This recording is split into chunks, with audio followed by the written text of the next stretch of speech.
Hi guys, নতুন একটি blog নিয়ে চলে আসলাম। এটা 2025 সালের ব্লগ, কিন্তু আমি এখন আপলোড দিচ্ছি। সেদিন আমরা যাচ্ছিলাম বেড়াতে। সো এই যে সবাই মিলে একসাথে ঘুরতে ঘুরতে যে গাড়ি দিয়ে যাচ্ছি, সুন্দর একটা প্রকৃতি ছিল, অনেক গাড়ি ছিল। সেদিন একটু মেঘলা মেঘলা প্রকৃতি ছিল, তো তাই খুবই ভালো লাগছিল। সবাই আমরা হাসাহাসি করতে করতে যাচ্ছিলাম যাচ্ছিলাম যাচ্ছিলাম। এই যে আরো যাচ্ছি, অনেক দূরের রাস্তা, তো তাই অনেক সময় লাগবে। অ্যান্ড অনেক সুন্দর ভিউ দেখে আমি অনেকগুলা ক্লিপ নিছি। এই যে মেঘলা মেঘলা হতে হতে বৃষ্টিও নেমে গেল, এত বৃষ্টি ছিল। সো এই যে যাচ্ছি, আমাদের অনেক কষ্ট হয়েছে বৃষ্টিটার কারণে, কারণ আমরা পুরো ভিজে গিয়েছিলাম। যে চলে এসেছি, এই যে সোহাগ খেলছে, এসে আমাদেরকে নাস্তা দিয়েছে, আমরা সবাই এখন খাবো।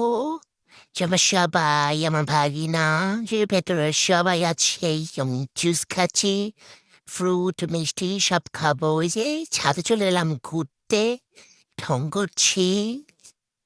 এই যে সব নারীগুলো লাইনে খড়াইছে, আমি হাঁটতেছি ঢং করে, নিচে চলে আসলাম খাইতে, কস আমার খাইতে অনেক ভালো লাগে। অনেক কিছু ছিল, তো সবই খাইছি। খাওয়ার পর আমি আবারও চলে গেলাম ছাদে, cause I love the view.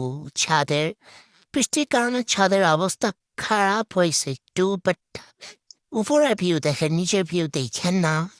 এই যে আমি এবার হাঁটতেছি, আমি আজকে সেদিন অনেক হাঁটছি, পরে আমার রাত্রে পা ব্যথাও করছে গাইস।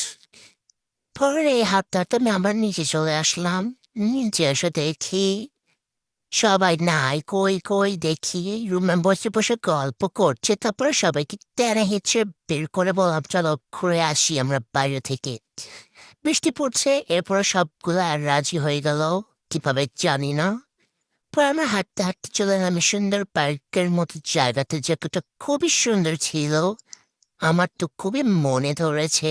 এই যে আমরা যাচ্ছি, পরে আমরা অনেকক্ষণ হাঁটতে হাঁটতে এদিকে চলে এলাম, এটা একটা পদ্মা নদীর শাখা ছিল হয়তো বা।